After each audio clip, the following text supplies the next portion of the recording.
À l'ordre du jour, avec prioritairement le rapport de la décision modificative et puis des dossiers importants en matière d'aménagement du territoire. Je voudrais aussi évoquer le contexte de Marseille à l'occasion du Congrès des régions. Mais avant tout cela, je veux faire le point sur la question de la sécheresse agricole, tant ce sujet est grave et préoccupant.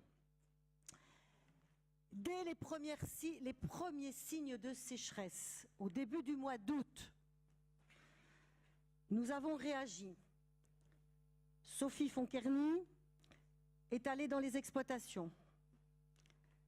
J'ai appelé fin août chaque président de département avec la volonté de construire une démarche solidaire, une démarche unie, qui soit en quelque sorte la voix des territoires déterminés aux côtés des agriculteurs. Dans un contexte, au-delà du contexte dramatique pour nos agriculteurs, le contexte de l'intervention en milieu agricole, il est très complexe d'un point de vue réglementaire. Entre l'Union européenne, d'un côté, pour laquelle il faut absolument obtenir des régimes dérogatoires, sinon on court le risque d'amener des aides auprès d'exploitants qui seraient amenés à les rembourser. Et puis, contexte de la loi NOTRe, qui ne permet plus aux départements d'intervenir de façon directe. Donc tout cela nécessitait de la réflexion pour bien déterminer le bon cadre réglementaire d'intervention. J'ai voulu également que l'État nous objective la situation.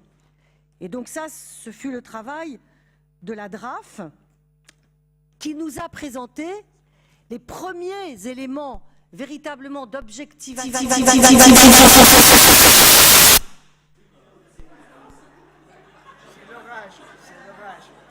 Je ne savais pas que la DRAF était si puissante.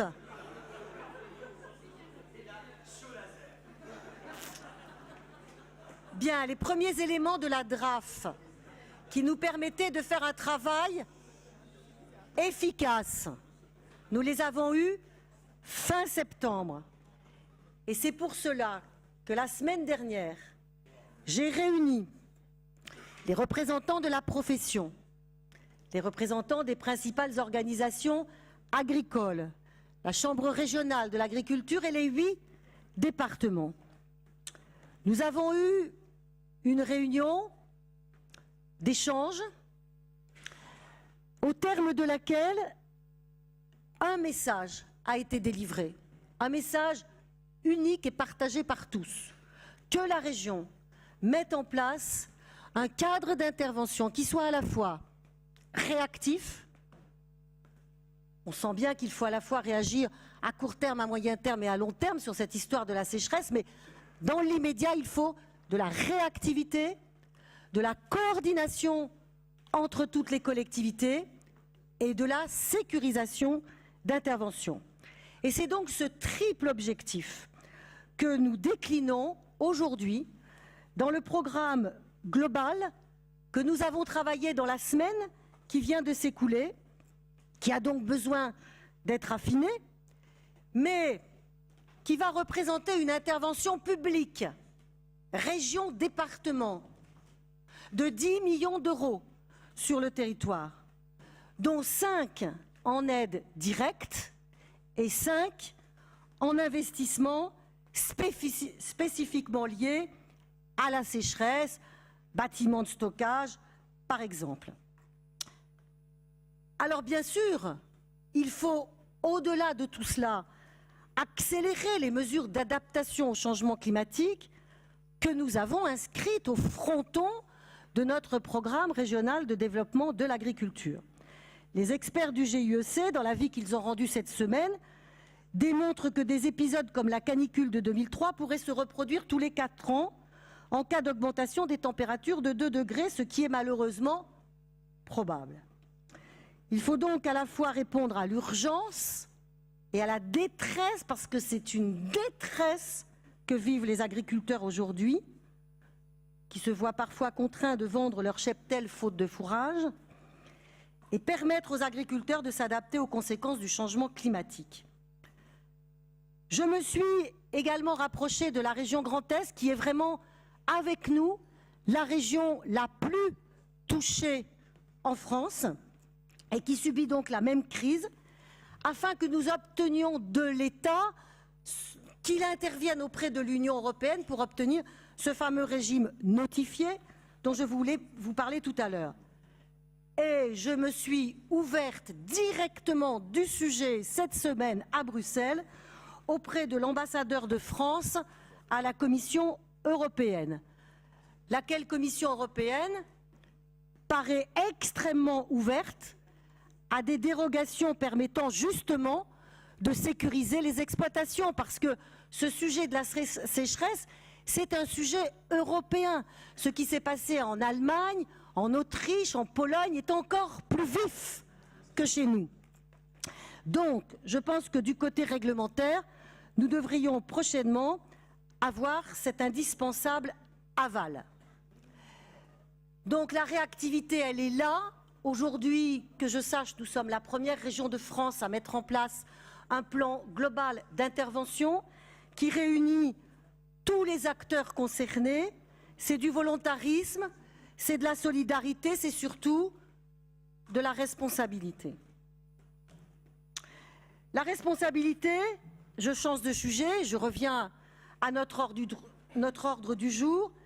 Eh bien, ce sont les propositions qui vous sont faites en termes d'aménagement du territoire à travers les contrats que nous allons, sur lesquels nous allons délibérer.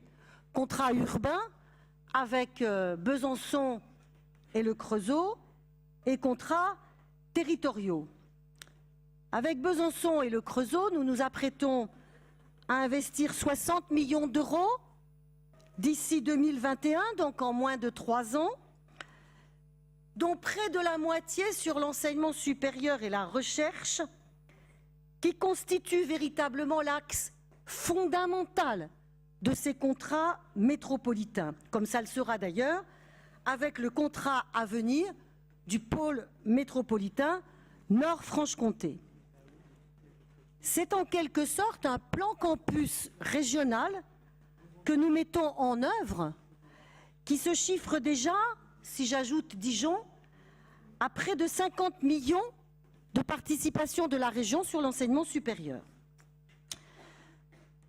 À côté de ces 2 contrats de développement métropolitain, nous avons 13 contrats de territoire qui seront soumis à votre examen. Là, nous plongeons dans la ruralité et nous plongeons dans nos priorités que nous avons partagées avec les territoires avec lesquels nous contractualisons autour de la transition énergétique, que ce soit par le biais de la construction ou de la rénovation aux normes BBC de bâtiments publics, dans le Haut-Doubs, le Haut-Jura, le Chalonnais, que ce soit la production d'énergie renouvelable, énergie solaire sur les bâtiments publics dans le pays grélois, ou projet de méthanisation dans le Haut-Jura, ou encore la promotion des mobilités douces dans le Haut-Doubs et dans le PETR Nord-Yonne.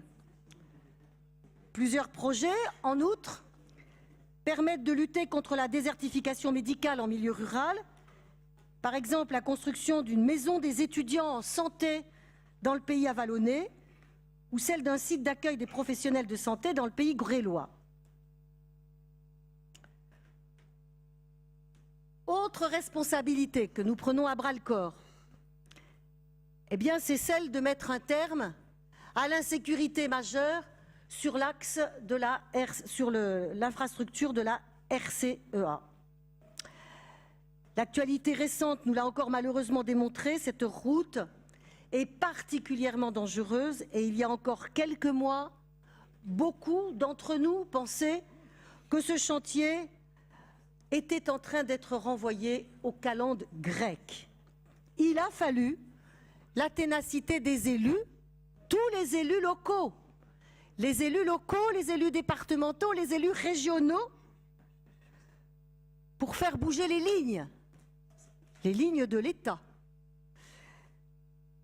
Donc le chantier va être considérablement avancé et nous allons, nous, au niveau de notre collectivité, y consacrer 56 millions d'euros en 6 ans. C'est une somme qui est à la mesure de l'enjeu phénoménal, à la fois en termes humains et en termes d'aménagement du territoire pour notre région et donc d'attractivité parfaitement. La responsabilité, c'est bien sûr de préparer l'avenir et notre décision modificative en porte les marques. Nous augmentons substantiellement les crédits en matière de formation pour lancer dès janvier 2019 le plan régional d'investissement dans les compétences. Durant les 2 premières années du mandat, nous avons permis à 70 000 demandeurs d'emploi de se former gratuitement à des métiers en tension. C'est une des fortes contributions que nous amenons aujourd'hui aux entreprises de notre région qui ont plutôt des carnets de commandes pleins, intéressants, mais qui se heurtent à ce goulet d'étranglement formidable de ne pas pouvoir trouver les compétences dont ils ont besoin. Ce n'est pas un problème spécifique à notre région, c'est un problème spécifique à la France, mais qui demande une réactivité entière, et c'est celle que nous prenons en main à travers notre compétence formation. Et je remercie ma vice-présidente, Océane Charest-Godard, pour la concertation qu'elle est en train de réaliser sur ce sujet avec tous les acteurs de la formation, avec les représentants des entreprises et des salariés. J'ai des bons retours. J'espère que c'est un gage de réussite, tellement cet enjeu, il est central pour le développement économique de notre territoire. Alors, il y a des crédits annulés qui font beaucoup parler. Ces crédits annulés, ils représentent 2,4% de notre budget. C'est un peu l'épaisseur du trait.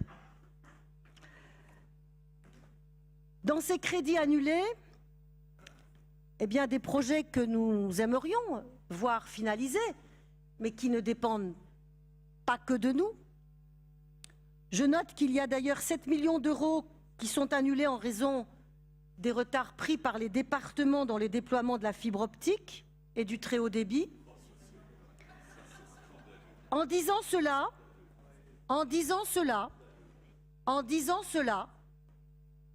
je ne jette la pierre à personne. Je ne jette la pierre à personne, je sais combien les départements souhaitent aller de l'avant sur ce sujet sur lesquels ils ont l'aide entière de la région. Mais je sais les contraintes techniques auxquelles ils se heurtent, notamment l'approvisionnement en fibres. Je le sais, je veux simplement attirer l'attention sur le fait qu'il est difficile d'avoir des projets qui se concrétisent, qui vont jusqu'au bout, dans lesquels nous sommes une des parties prenantes, mais nous ne sommes pas les opérateurs principaux. C'est la vie des partenariats qui se heurtent à tel ou tel obstacle et qui fait qu'à un moment, à l'instant T là, de notre clôture budgétaire, eh bien, le projet n'a pas suffisamment avancé pour qu'effectivement les crédits régionaux puissent être versés. Par contre, je peux vous le dire, nous ne rendons pas et nous ne rendrons pas de crédit sur le domaine où nous sommes responsables, le domaine des lycées. Nous veillons à respecter les engagements pris. Alors il y a aussi dans les débats, dans les sujets qui vous seront proposés aujourd'hui, plusieurs sujets relevant de notre responsabilité économique aux côtés des chefs d'entreprise. J'ai parlé tout à l'heure de la formation, mais il y a des dossiers autour de l'innovation, autour d'un plan numérique. Je voudrais dire que cette responsabilité du développement économique, nous l'assurons avec détermination, en agissant avec force sur les leviers de développement que sont l'innovation d'une part, l'export d'autre part, dans un contexte où notre région très industrielle se relève d'une grave crise industrielle que seule la région de Hauts-de-France et de Grand Est a véritablement connue dans les mêmes dimensions. Donc il faut être très vigilant pour accompagner toutes les filières de diversification de notre industrie. Et moi, je suis fière de voir que notre région, aujourd'hui, elle fait par exemple sur un domaine très porteur sur les marchés mondiaux, le domaine des biotechnologies, elle fait partie des régions de pointe au niveau européen. Je viens de l'apprendre parce qu'une convention d'affaires des start-up, des biotechnologies est en train de se mettre en place au Japon et que la Chambre de commerce avec laquelle nous avons un partenariat très solide pour l'export me signale que nous sommes la région qui, d'Europe, envoie le plus grand nombre de start-up du biomédical et des biotechnologies à cette convention d'affaires. Alors, soyons fiers de nos réussites et déterminés, effectivement, sur la sortie de crise industrielle de notre région. Une préoccupation néanmoins que je veux partager avec vous, mais qui fait aussi l'objet d'un vœu de ma majorité dont j'espère qu'il sera voté à l'unanimité, c'est General Electric. Je veux simplement dire sur General Electric que dans les évolutions qui sont subies par les salariés du site de General Electric, il y a nécessité de préparer l'avenir. Nous ne sommes pas aux commandes de General Electric, mais nous voyons bien que tout le tissu économique qu'il y a sur Belfort et qui est lié à General Electric est en train de tousser, le tissu des sous-traitants. Ce tissu des sous-traitants n'attend pas, n'est pas les bras croisés à attendre que telle ou telle aide vienne. Ces sous-traitants s'organisent, ils sont en train de monter un cluster et ils sont en train d'utiliser les compétences qu'ils ont développées pour la fabrication des turbines à gaz avec General Electric. Ils sont en train de les transférer sur un secteur à haute valeur ajoutée, le secteur de l'aéronautique. Très bien. Nous les aidons à constituer ce cluster. Nous sommes dans un partenariat qui fonctionne très bien. Il y a un petit coup de pouce que l'État peut donner sur ce sujet, parce qu'Airbus, grand donneur d'ordre sur l'aéronautique, aujourd'hui, va d'abord chercher ses sous-traitants en Europe de l'Est. Il a des sous-traitants qui sont performants sur notre territoire, autour de General Electric. J'essaye en vain de convaincre le ministère de l'Industrie qu'il y a un sujet à traiter de ce côté-là. J'espère que mes efforts ne seront pas voués à l'échec. Alors je voudrais terminer ce mot d'introduction de notre assemblée plénière en vous parlant rapidement de ce qui s'est passé à Marseille, avec cet appel de toutes les collectivités réunies autour de l'AMF, de l'ADF et de Régions de France. Les collectivités ont dit de façon unanime à Marseille, à l'État, ça suffit. Le Congrès de Régions de France a montré une incompréhension très largement partagée par tous ces niveaux de collectivités qui avaient entendu pourtant le président de la République en appeler peu après son élection à un pacte girondin. Le pacte girondin, ça nous allait tous très bien. Sauf que depuis, aucune concertation ne s'est mise en place entre l'État et ses différents niveaux de collectivité pour décliner ce que pourrait être à l'aune de nos compétences, de communes, de communautés de communes, de départements et de régions, ce pacte girondin. Aucune concertation.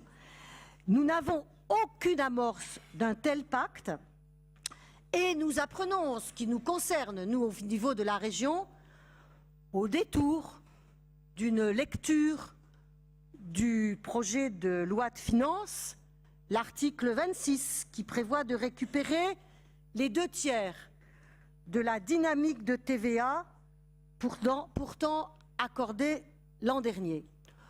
Ce n'est pas de nature à nous rassurer. Et donc, lorsque toutes les collectivités parlent d'une même voix, emploient des termes très forts, parce que c'est vraiment un cri d'alerte et d'incompréhension qui a été lancé à Marseille, il faut que le président de la République et le Premier ministre l'entendent.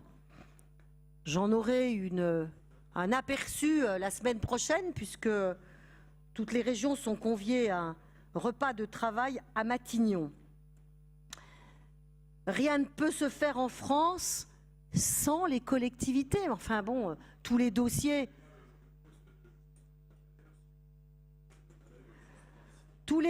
présentés à cette Assemblée le prouvent, que ce soit en matière d'enseignement supérieur ou d'aménagement du territoire, pour ce qui concerne notre Assemblée d'aujourd'hui.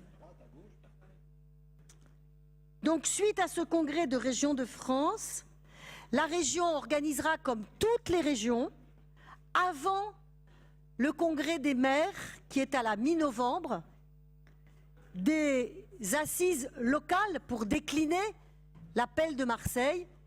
Et donc, je vous convie le 9 novembre au Zénith de Dijon, en lien avec l'AMF et l'ADF. Ah ben, à ce moment-là, on changera la date. S'il y a le congrès de l'ADF le même jour, effectivement. Bon. Alors, en lien, je souhaite que l'on fasse en lien avec l'ADF et l'AMF. Ouais. En lien avec l'ADF et l'AMF, nous trouverons une date qui doit être avant la mi-novembre. Hein. Voilà. Et vous y serez tous conviés. Je vous remercie.